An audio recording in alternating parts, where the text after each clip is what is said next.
Hey everyone, this is Lynn Vartan, and you are listening to the Apex Hour on KSUU Thunder 91.1. In this show, you get more personal time with the guests who visit Southern Utah University from all over, learning more about their stories and opinions beyond their presentations on stage. We will also give you some new music to listen to and hope to turn you on to some new sounds and new genres. You can find us here every Thursday at 3 p.m. or on the web at scu.edu/apex. But for now, welcome to this week's show here on Thunder 91.1.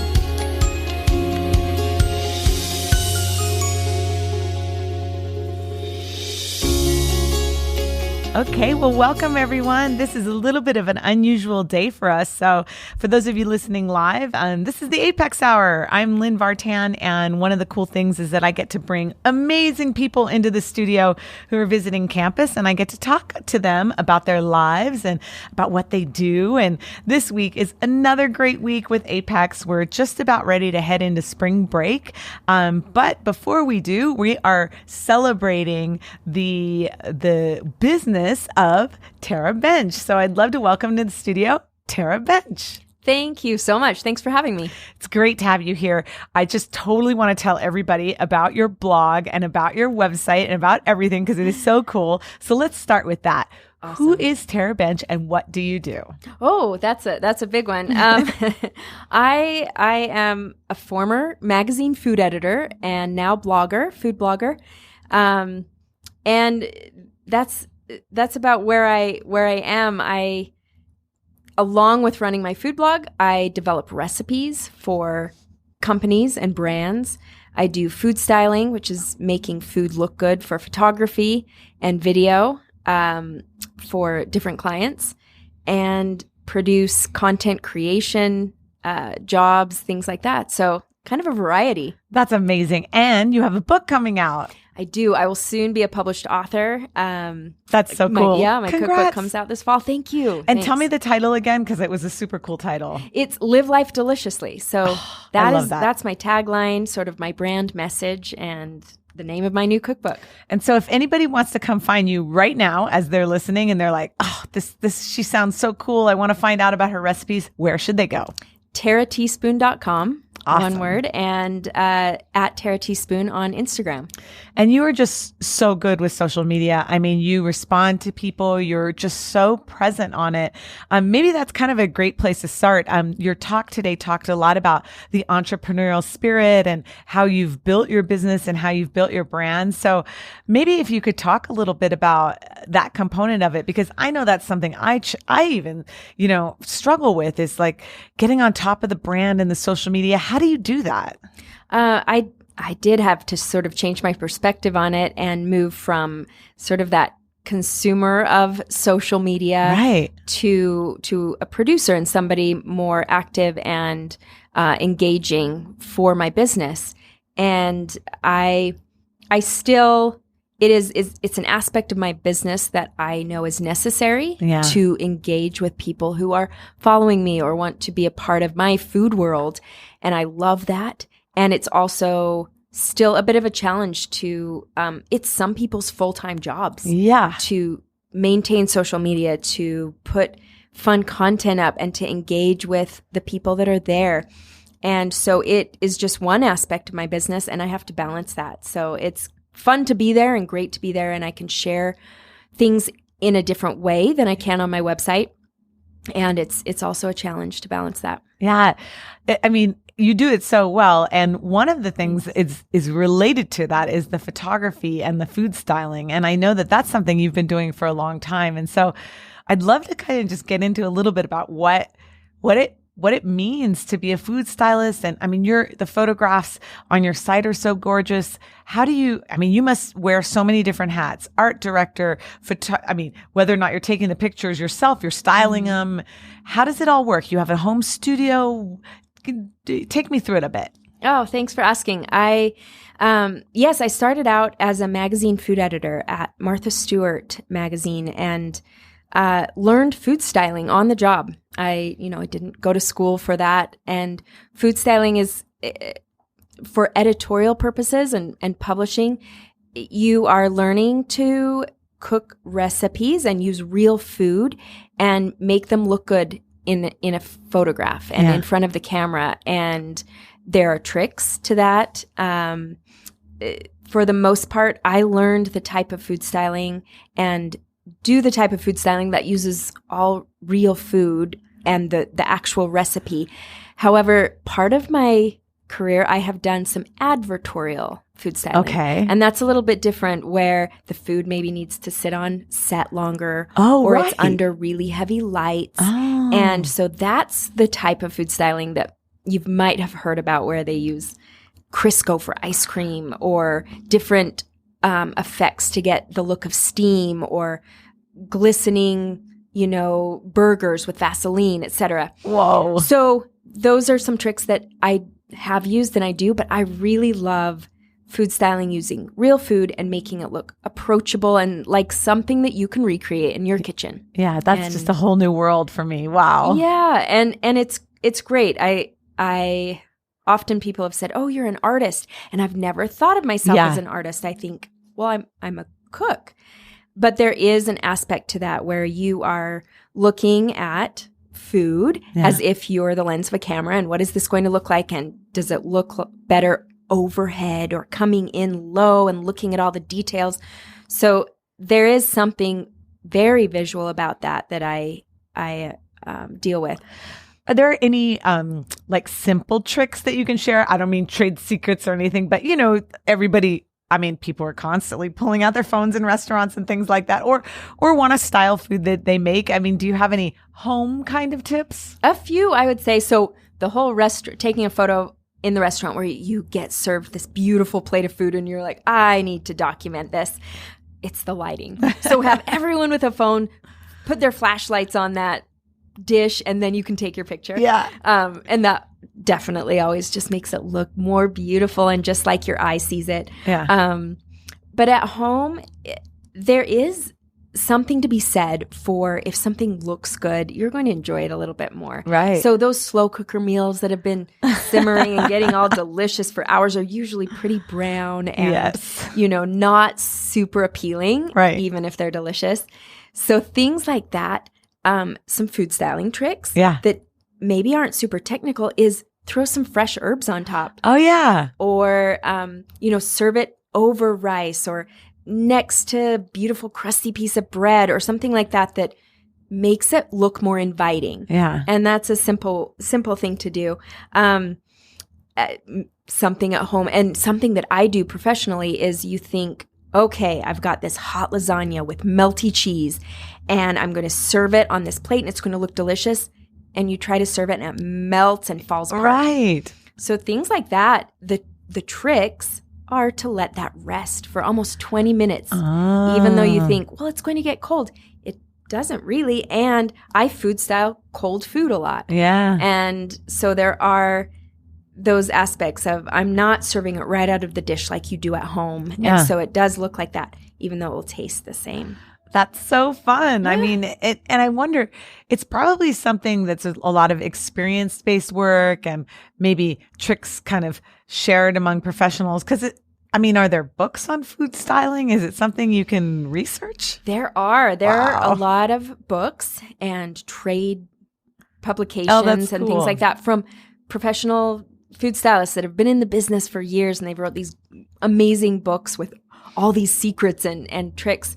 And honestly, I would say as fun and interesting as those books are to pull out and read and learn about, it's practice. Yeah. You've got to get your hands in there and see what it looks like. And I love the trend of sharing pictures of food, whether you're a blogger and a professional food blogger, or it's just you and you're sharing your new recipe or your mom's favorite recipe. Everyone's looking at food differently. Yeah. And so we are, like you mentioned, we're all wearing a lot of hats. Yeah. And I have sort of taken a few of those hats off because I know I'm good at certain things and not others. Right. So I am so happy when I can hire a great photographer or work on a job with an amazing photographer and artist. Right. Because I'm not good at photography. Right. And most of the photos that I take of my food are with my iPhone. Yeah. And thank goodness it does the work for me. Yeah. But yeah, I focus on other things, whereas some people are talented in all those things and can take amazing pictures and make beautiful food. And it's just different for everyone. Yeah. So you don't have to, I just think you don't have to feel like you have to do it all. Thank goodness. Yeah, pick some aspect of how you like to share food and do it. Oh, that's really inspiring. One of the other huge aspects of your job that I wanted to get, we talked a little bit about lunch, is recipe development. And I mean, these are more the craft themselves rather than the business of it. And I'd love to ask you more about that later as we go in. But I'm sure you get asked a lot about recipe development and how does that work? Does the inspiration strike? Does the muse strike? Do you have a notebook? Do you craft things over time? How does recipe development work for you as you develop this massive, database of things that you've created?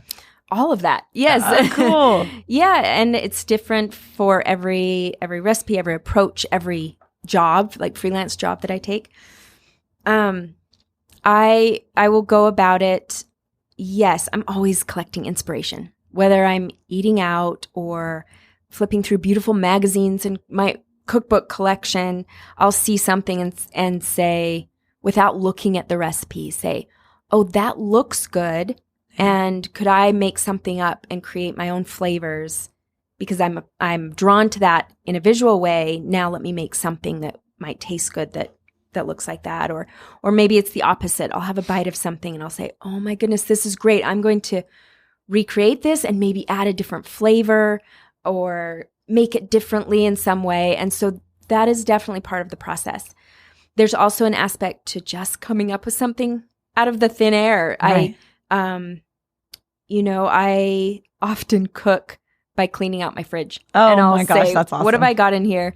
And come up with something new. Right. And just out of things that are in the fridge. And it's one of my favorite things. We've got waivers in here. So I know, it's so fun. I love it. Visitors. But yeah, I for clients and brands, often it's a very unique process because each company will have their own requirements or style or audience that they're trying to share recipes. Brand consulting and that kind of thing. So you work with a company and they say, all right, we want these recipes for maybe this season. And then what considerations do you take there? Exactly. I take into account the trends that are in the industry, what might be coming up in a year or so, what I'm seeing at trade shows. How can I implement new ingredients and fun flavors into recipes for myself or for clients? Maybe they're a company that their audience loves healthy recipes, right. Or maybe their audience loves baking and sweets and rich things and whatever it is or whatever the product is. Or like you said, the season. Right. I'll use seasonal ingredients.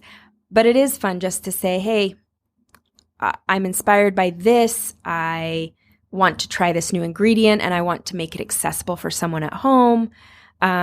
All of those things just come into play when I'm in the kitchen. Oh, it sounds so fun. Oh my gosh. Well, it's already time for our first little musical break. As usual, I have a few little songs to play for you. Gosh, these three are not related necessarily to each other at all. They're just three songs that I've had in my maybe play on the Apex Hour list. And just a reminder, if you're interested in any of the music that you hear, we do have a Spotify playlist that's a totally open playlist that's called Played on Apex Hour. And you can also find that on our website, which is scu.edu/apex. The first song that I have for you is Empress of the Lake by Ed Hardcourt. You're listening to KSUU Thunder 91.1.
All right. Well, welcome back. That was Empress of the Lake, Ed Harcourt. Nice and relaxing. Again, this is KSU Youth under 91.1. If you want to check out the music, just check out the playlist that's called Played on Apex Hour. And that's on our website, su.edu/Apex. In the studio with me is Tara Bench of the website, Tara Teaspoon at tarateaspoon.com. Is that right? Exactly. Cool. Welcome back, Tara. Thanks.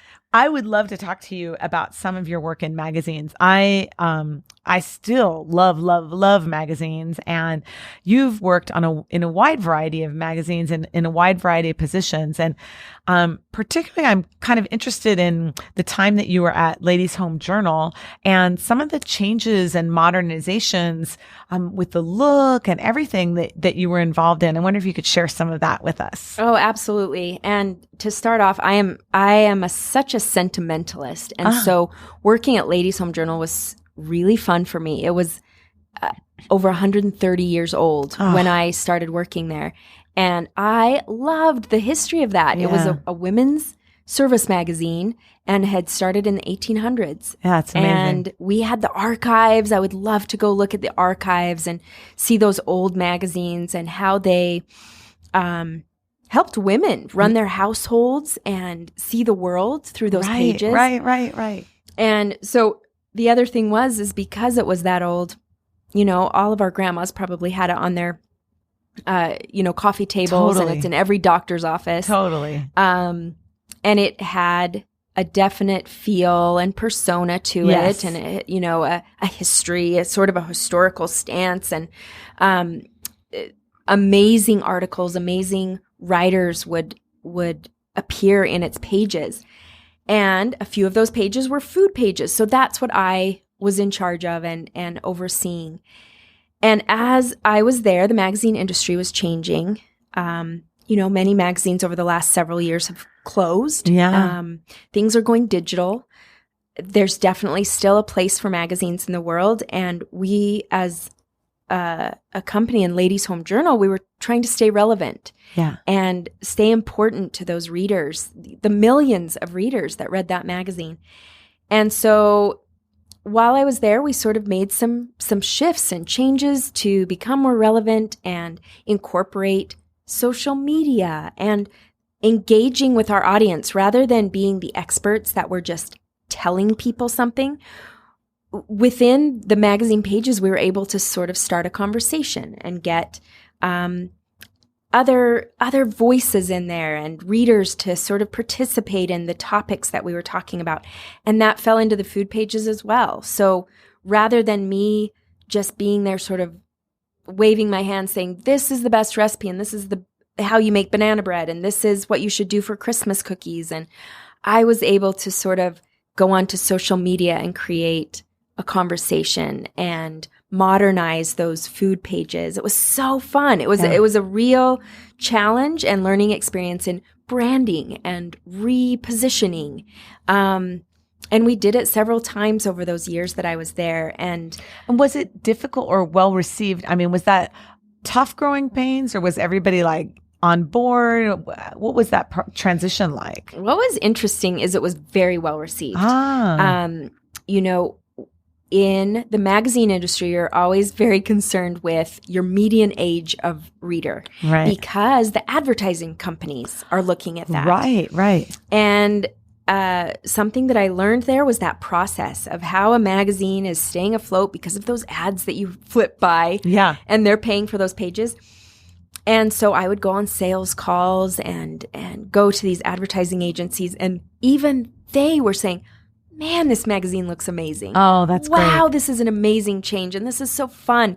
And, we're trying to reach a younger audience, and your audience is a little bit older. Yeah. So even though everyone loved that, that's sort of the beginning of that transition out of publication is We had so many readers, but they were older, and these advertisers wanted younger readers. Right. So it was appealing, and it was fun, and it just wasn't sustainable. But before that, you worked for Martha Stewart Living, and that is a brand that is built on, I know the best way to do things. And I think that's why a lot of people, go to her stuff, is because like, this is the best banana bread. So what was that like a little bit? And what was the aesthetic? What was that scene like? Perfection. Oh, yeah. Beautiful. It was all about perfection and doing the best of whatever you were doing and teaching. Yeah. There was I loved the aspect of teaching in that magazine. And Martha has always been a teacher, whether it's her TV show or her magazine. She always is like, hey, I'm going to make a turkey for Thanksgiving. So what is the best way to make a turkey? And so, if you remember many years ago, she had a column called 101. It would be banana bread 101, chocolate cake 101, right, roasting turkey 101. And you were, as editors and recipe developers, it was so fun. We were tasked with creating the best of what we were showcasing in those pages.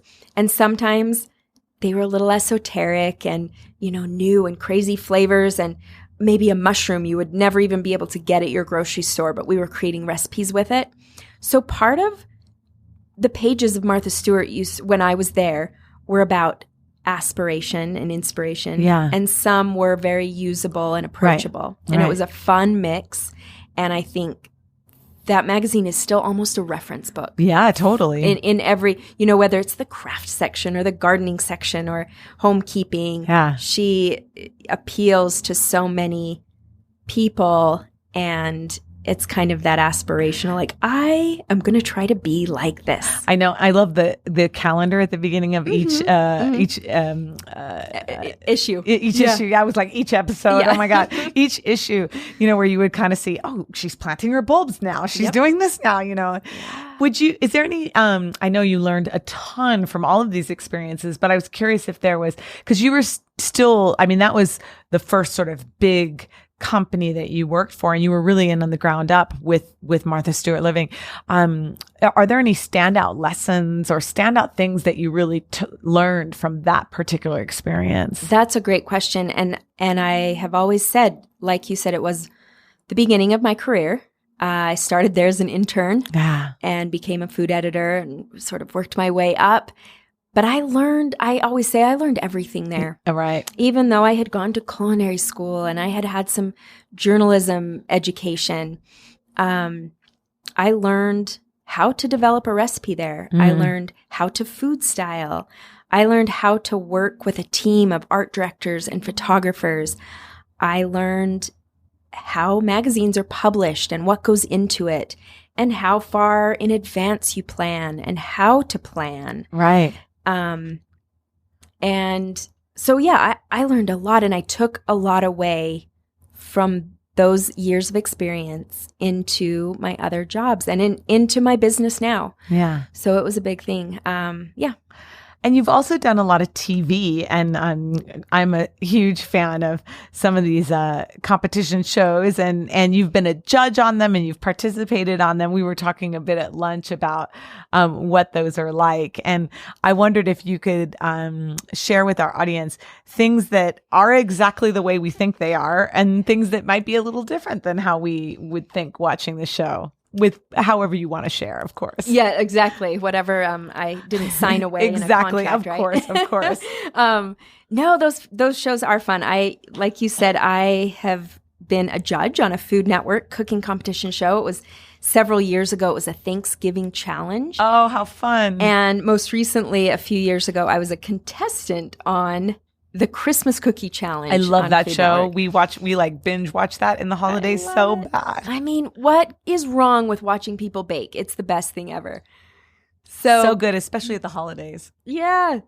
When I was a judge and then again when I was a competitor on these shows, it was sort of my first experience with reality TV. Oh. And I was surprised and interested to learn how much the producers play in that. So there is a huge aspect of reality, and you are given a certain amount of time to perform this cooking task and make it your best. And it's not a lot of time. Right. And so there is that drama of the rush that you see on all these cooking shows and knives down and stop the ovens, you know. So that's all totally, it is. And they do it obviously to create some drama. Of course, yeah. But it is a lot of fun at the same time. But the producers know what it takes to make a good show. And so they will ask me as a judge or a contestant certain questions that make for good TV, really. Right. And I was surprised at how involved they are and how curated that is, because they have to edit it into an hour show. And, you know, both those times I'm there for a day or 2 days of filming. Right. And so they're very thoughtful about these pointed questions they ask you and what they encourage you to see as a judge. They would, you know, point things out that maybe I didn't see so I could comment on camera about it. Right. They're just helping the situation, you know, along a bit and so that you guys can give your expertise as judges and give your input. How cool. And I have to say, after that last being a contestant, I'm not sure I want to be on reality TV anymore. You're like, that's it. I'm done. I'm checked out. Some people get a rush from it, but I like to have my time to make the food that I love to make. So cool. I'll do it not on a reality TV show. Just in the home competition. That's awesome. All right. Well, it's time for another song. Let's see what to play next. This is a song by Chess Boxer. I don't know how this song came to me. People make suggestions and I run across things on all kinds of different playlists. But this artist is Chess Boxer and the song is Kalon Lon, 2 words. Check it out. See what you think. KSUU Thunder 90.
well, that is a song called Calon. I think it's Calon Lon. It's Calon.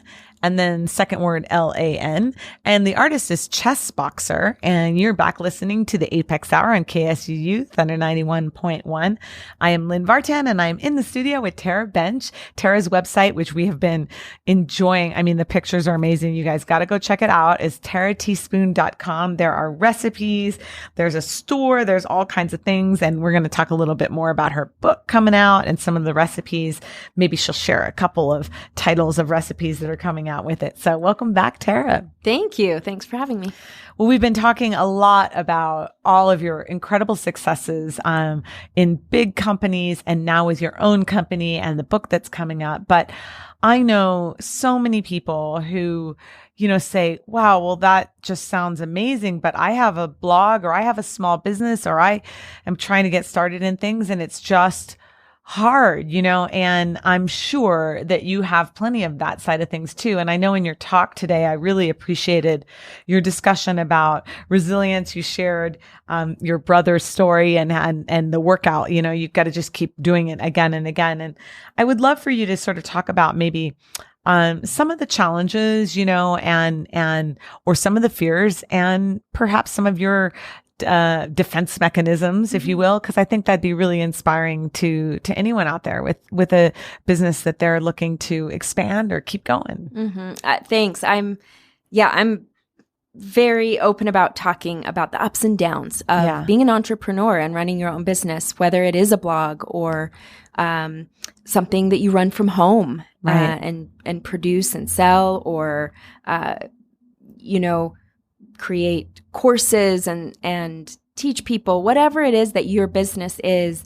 And if you're owning it and running it, you're wearing a lot of hats. Yeah. And things are constantly changing. Your clientele might be changing.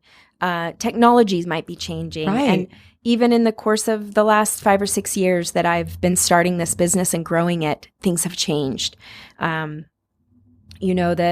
The way I was building my website at the very beginning, things are very different now. Google has new algorithms that I need to deal with and think about. And so I'm constantly learning and switching gears. And I think that's one of the challenges of running your own business. And I have found that it sometimes gets me down. Yeah. I bet. I'm constantly having to change or learn something new. And so often I'm very real about this. So often you think, oh my gosh, I'm not enough. I'm not smart enough to do this. I can't keep doing this. I'm trying to do too many things or manage too many people or run, do too much. And it does get overwhelming. And I, like you said, sort of my process in that is, as great of a day as I'm having today and the opportunities that I have in front of me, in a week, I might be saying, oh my gosh, I'm done. Right. I can't do this anymore. It comes and goes, and it always will as you're owning your business or running something. There are challenges, but there are lots of successes and achievements. And for me, I have tried to break it down and say, okay, I'm not going to do all of it today. Right. And I'm not going to get to all of these needs or deadlines or website changes or fixes or rewrites or recipes today or tomorrow or this week. What can I do right now? What can I get help with? What can I hire out? Right. What can I take off my plate? And just break it into smaller pieces. And that's been a real help for me as I've gone through this process. And it is, speaking of hiring help and getting we were things, talking about that. Yeah, taken off your plate. I have had to make choices, financial choices, to say, I'm not making a ton of money or the money that I would like to be making right now, but I need to invest in some help in order to grow. Right. And I think that's an important aspect for, startups or small businesses or somebody who's looking to make a change in their career. You should probably be open to those investments of time and money and sort of look forward and say, what will this take? What's my threshold? And just kind of figure that out little at a time. It's not all going to come at once, but that's helped me. Yeah, I want to even go further and ask you more because I relate to that so much. There's days where, you have so many successes with what you're doing. And then the next week, it just feels like, wow, I'm doing so much and it's hard. Do you journal? Do you just stop and go one thing at a time? I'm just going to tunnel in and not look at the big picture. What are some maybe really practical, like I'm just curious, like what you do on a day when you're not feeling great? Recently, my new thing is making sure I'm taking care of myself. Yeah. I have spent years not doing that. And, maybe it's taking quiet time or, doing that meditation or workout or something, even if it's a few minutes a day.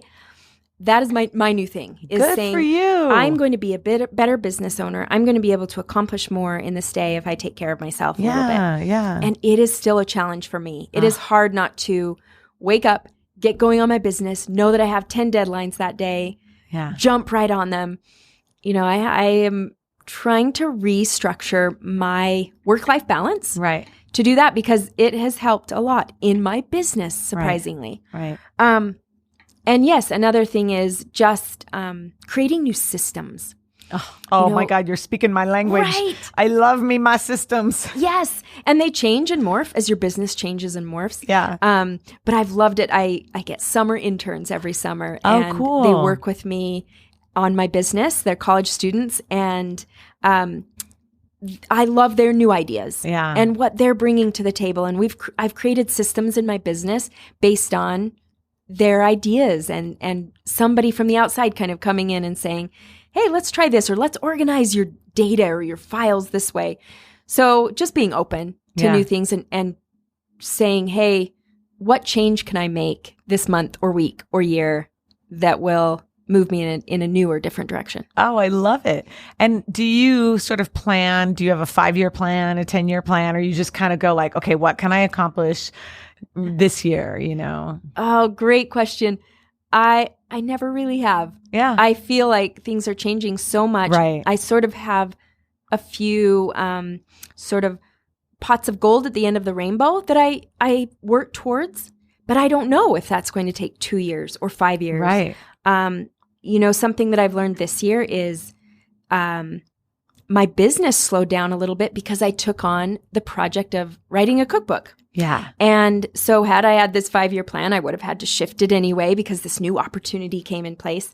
But I still know how I want to grow my business and where I want to get to. But I'm okay with those little turns happening every once in a while. Well, speaking of that book, let's talk about it a little more.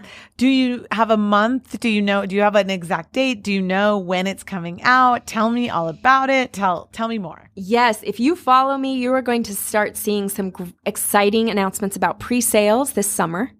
And so you can buy it early and know that right when it's published, it will land on your doorstep. So that's exciting. And the on-sale date is early October. Oh my gosh, that's awesome. So yes, it will be on bookstore shelves. And it is, it's been a bit of a dream of mine. I didn't know when writing a cookbook would happen. But it's also been a challenge that I didn't expect. Right. And tell me, you were saying earlier kind of what style of recipes. It's sort of things we can make all the time and then some special occasion stuff. What type of recipes are in it? It is a mix. So it's recipes for busy weeknights and leisurely weekends. And I love that because it kind of covers everything and all the ways that I like to cook. Yeah. Where I will cook or share recipes that are, easy enough for a 30-minute or an hour preparation so you can get dinner on the table on a Wednesday. Yeah. But also recipes like a fun layer cake or a great breakfast or, a slow cooker meal where you have time on the weekend to sort of say, I want to just cook or get this in the oven or something like that. So it's a little of everything. And that's the way I love to cook. I love to share food.